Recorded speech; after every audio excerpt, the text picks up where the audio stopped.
तो ये है बावे गांव, जो है चोपता के ठीक नीचे। और यहाँ देखिए काफ़ी बड़ा गांव है ये, और लोकेशन भी बहुत मस्त है। तो यहाँ हम आए थे शादी में, तो वापस जा रहा था, सोचा वीडियो बना लूँ, तो काफ़ी अच्छा लग रहा है।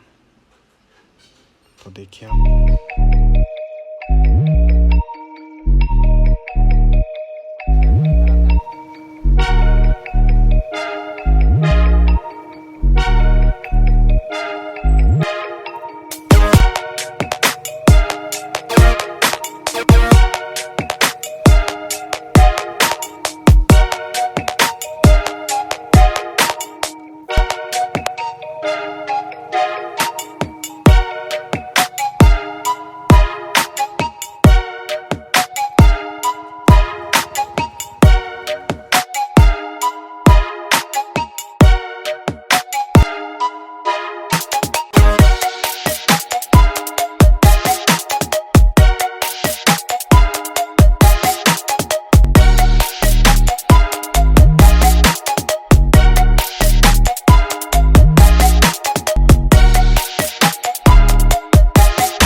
तो हम आ गए हैं अब मेन मार्केट रुद्रप्रयाग में।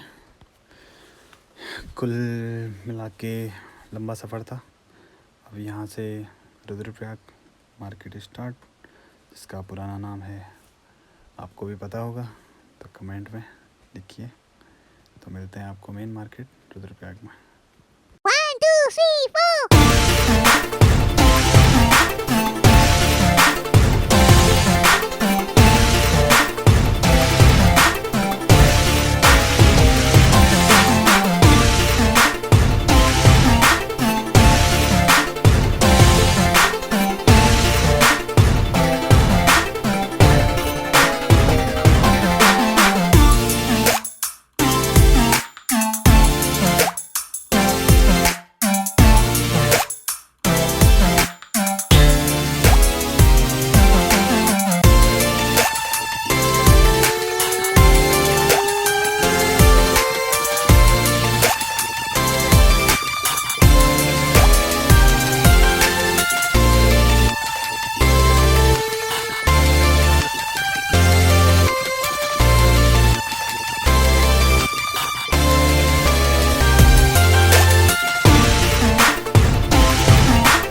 तो फाइनली हम पहुंच गए रुद्रप्रयाग।